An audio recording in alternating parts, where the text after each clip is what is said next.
Andy, mira Andy, la verdad es que me gustaría añadir un poquito y no quedarme callada con lo que hablabas anteriormente sobre don Alejandro Grullón. Yo tuve la oportunidad de ser parte de la familia popular. Y cuando tú vives lo que es la cultura de la familia popular, te das cuenta que es una cultura, no es una forma de trabajo. ¿Okay? Y ahí te voy a decir varios temas de mi experiencia propia que vale la pena hablar y considerar. En primer lugar, don Alejandro es lo que se puede definir como un emprendedor. Don Alejandro, a muy corta edad, vende este proyecto, lo que hace un emprendedor, vende un sueño prácticamente. Y él comienza, a diferencia de otras instituciones, como un real emprendedor en la banca. Lo que se convirtió no en un banco, se convirtió en un grupo financiero, que es más que un banco. Cuando vino todo el tema de las AFP, fueron los pioneros con el proceso de la AFP.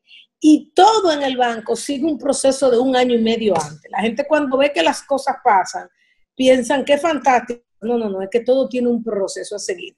Hay una cultura de mejores prácticas, como bien tú dices, no es solamente buscar quién los asesore, es en todo, buscar la mejor práctica internacional y la integran. Pero no es simplemente por ayudar a la institución. Es que en el grupo popular, y sobre todo por la visión de su liderazgo, Andy, hay una visión muy clara de que todo aquello que es muy bueno fuera, vamos a traerlo dentro, no solamente para que nos ayude, sino para que se quede dentro del ADN institucional. Es eso que se llama una importación del conocimiento, y ellos lo hacen de manera constante. Yo, obviamente, te voy a hablar como colaboradora, donde hay un enfoque importante en el crecimiento profesional de las personas. Y eso es remunerado desde muchas vías. O sea, no solamente cuando tú te preparas, es como todo en la vida. Las cosas le suceden al que está preparado. Cuando tú tienes la apertura y te preparas, la institución entonces te da más herramientas para que tú te sigas preparando. Tienen un programa de formación de liderazgo que es interesantísimo y donde participa absolutamente toda la cadena. Tienen un enfoque que se derrama desde arriba en innovación. Todo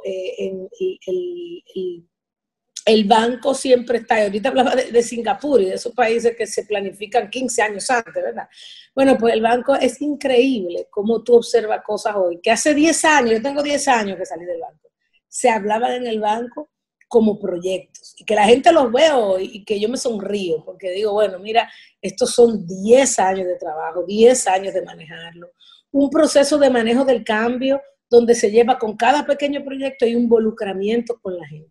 El paternalismo del banco es algo interesantísimo. Lo que tú decías antes, no es vamos a hacer dinero a costa de la gente, sino vamos a hacer dinero para la gente, con la gente y por el bienestar de la gente. A veces uno mismo como colaborador se desesperaba y decía, pero ven acá, ¿y por qué no sacan a fulano? Bueno, no, porque ellos sí tenían muy claro que el proceso de crecimiento de cada persona es individual y es diferente. Y que el banco no iba a seleccionar solamente aquellos que crecieran de la manera más rápida, sino que dado que entra una familia, entonces nos toca a todos colaborar con ese proceso. Y para mí, la primera palabra que define a don Alejandro es la palabra de emprendedor.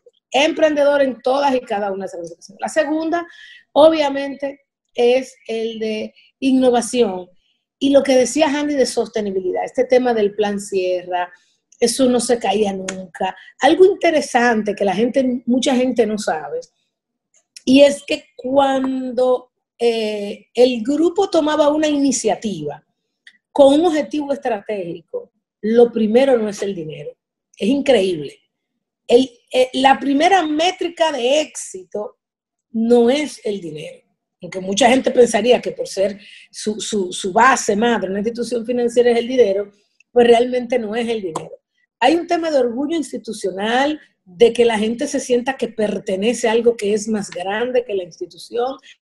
Mira, es interesante ver que en medio de diferentes crisis la gente ve la autoferia popular. Yo te voy a poner algo tan pequeñito como la autoferia popular. Todos los años yo creo que existía la discusión en el área de revenue si había que hacer la feria popular, que eso no era rentable hacer esa feria, porque eso es dinero, eso era dinero perdido. Y si tú veías el por qué, la decisión, donde eso quedaba relegado, vamos a hacerlo lo más rentable posible. Pero se sabía que había una rentabilidad que iba mucho más allá del producto per se, que era el auto con una tasa, que la gente critica, no, que esa tasa es subsidiada, pero realmente hay un concepto todavía mayor. Y es que mucha de esa gente que tenía cuenta de ahorro por año era prácticamente un premio a todo este proceso, era un apoyo a un sector que vino creciendo y que el banco fue uno de los líderes en el desarrollo de ese sector. Y si tú ves a Banco Popular sectorialmente, en el turismo, de los pioneros y de los más grandes y de los que los impulsaron. En el tema de vehículos y de transporte, de los pioneros y de los que más los impulsaron. En el sector construcción y vivienda, también con un gran empuje y de los que grandemente. En el sector de pymes, más de 25 años con una estrategia específicamente en pymes de servicios, también de las instituciones más exitosas en esa parte. Y es lo que tú dices, es un tema de visión que permea a toda la institución. Y como en toda institución, es cierto que don Alejandro quizás su nivel de involucramiento ya hace muchos años que era mucho menor. El liderazgo obviamente se fue quedando en la familia, en los líderes que formó este grupo financiero, que inclusive, o sea, ahora mismo ese nivel de liderazgo se siente y se sienten personas que crecieron con la institución.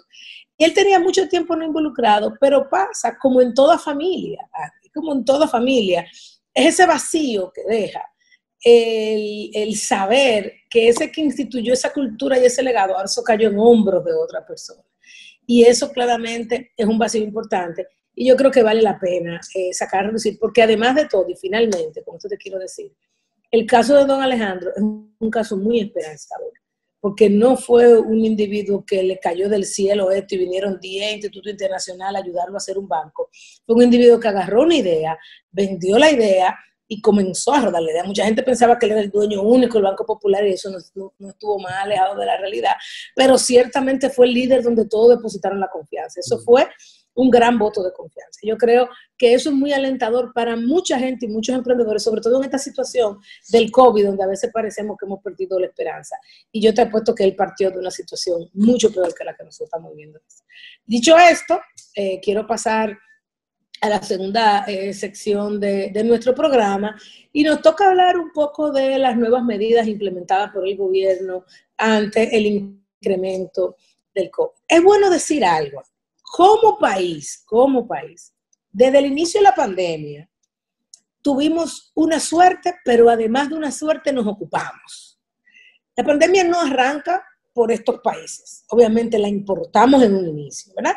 Obviamente que arranca en China y después estos países más integrados, con más relaciones con Asia, comienzan a tener esos indicadores. Y nosotros cuando comenzamos a ver ya los primeros, cerramos y ya se sabía que se había hecho en otro país y lo implementamos muy rápido, hicimos la cuarentena, nosotros no perdimos el tiempo. Y eso nos aseguró en cierta medida que nunca hayamos pasado por una de esas crisis tan lamentables, Andy, que nosotros vimos en el mundo entero, en ciudades avanzadas. Veíamos cómo los cuerpos, cómo no había dónde poner los cuerpos, cómo había una saturación, cómo había un nivel que fue deprimente. Y nosotros como país, de verdad, no hemos vivido una situación como esa.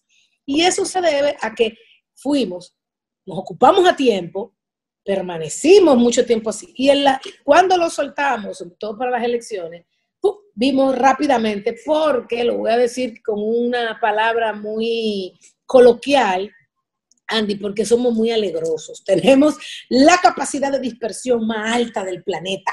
Entonces, si esto se suelta un poquito, ¡paf! Lo estamos viendo, Andy. Mira, es lamentable tú pasar por muchos negocios en República Dominicana que no están utilizando mascarilla, donde no hay distanciamiento social. Donde, y ahora me voy a referir a lo que había y a lo que hay. ¿Qué había?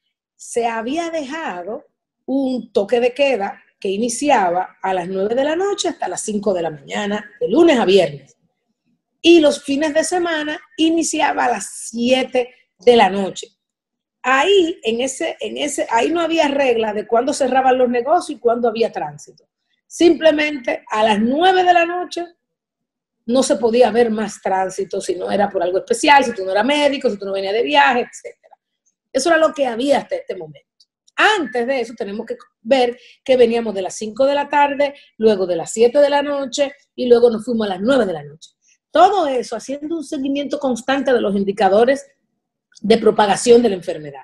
¿Y por qué, Andy?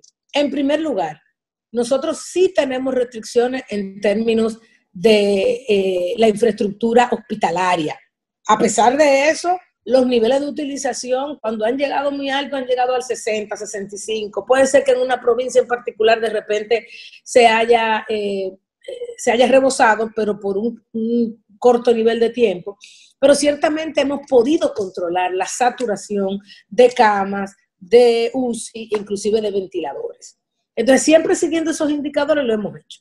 Lo otro, Andy, de hecho, Estados Unidos hace poco nos baja el nivel de alerta de viajar a la República Dominicana, lo cual obviamente fue un reconocimiento de todas las medidas que se venían haciendo.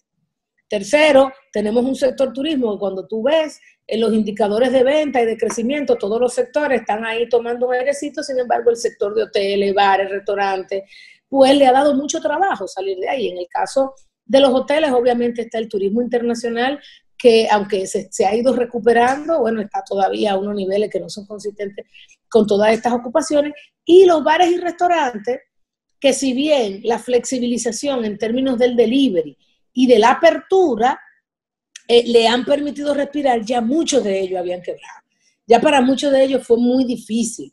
Y en lugares alejados, te voy a poner el caso de la zona colonial, Andy, no es fácil en la zona colonial, que la gente definitivamente, si era a las 9 el toque de queda, para tú llegar a tu casa de la zona colonial tienes que salir a las 7. Y si tú sales del trabajo a las 5:30, pues tú no te vayas para la zona colonial. Tú prefieres quedarte en el centro de la ciudad si vives en el centro de la ciudad.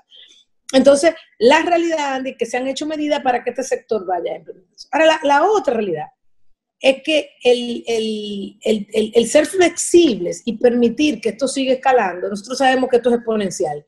Llega un punto en que el retorno es muy difícil. Y si no somos muy estrictos, como lo fuimos desde marzo, entonces ciertamente podemos perder el control. Y sobre todo que estamos en época navideña. Estamos con la llegada de dominicanos ausentes, que vienen de ciudades donde el cierre no es una opción, donde están todavía más encerrados que aquí, vienen también con la esperanza de tener más flexibilidad aquí. Nos encontramos en el mundo entero que está subiendo, venimos recuperando un poquito el turismo, no nos podemos dar el lujo, Andy, tanto por la infraestructura hospitalaria como por cumplir o seguir cumpliendo con este reconocimiento que hizo Estados Unidos, por la situación de salud en República Dominicana y la visión hacia afuera por el tema de turismo, entre otras cosas. Nosotros no nos podemos dar ese lujo. Entonces, ¿qué sucede, Andy? Que ahora, dado ese incremento que ha hecho, y te voy a decir, en muchos casos no ha sido tan impactante. Lo primero fue que fue en algunas provincias, que eran las provincias, es la primera vez que se hace un cambio que tome en cuenta la ubicación geográfica. Segundo, Andy, lo que se hizo fue decir, no, mira, los restaurantes los comercios pueden estar abiertos hasta las 7. Y te voy a dar de 7 a 9 para que haya libre tránsito. ¿Qué te permite eso? Antes de esta medida, Andy, a las 9 había el cierre. Con lo cual los restaurantes que no se quedaban para delivery o que sacaban parte de su personal porque solo se quedaban para delivery, cerraban a las 7, 7:30, Andy.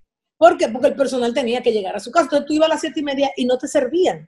Entonces, en la práctica te he dejado que puedes cerrar operativamente hasta las 7 y la gente puede salir de ahí y desplazarse hasta sus casas para llegar a las 9 de la noche. Lo que pasa, Andy, que había restaurantes que seguían hasta las 9 en punto de la noche. No entiendo cómo y cómo la gente llegaba a su casa sin ningún problema. Entonces, tú te estabas encontrando tapones a las 9 de la noche, tapones a las 9:30 de la noche cuando tú salías. Entonces, claramente a esto había que ponerle un pare. Y lo que se hizo, porque en inicio el objetivo era que se quedaran abiertos hasta las 7, 7:30 y que cerraran y que le daban hasta las 9 para llegar. Como eso no se entendió, entonces lo que se hizo fue decir, no, que tú nada más puedes estar abierto.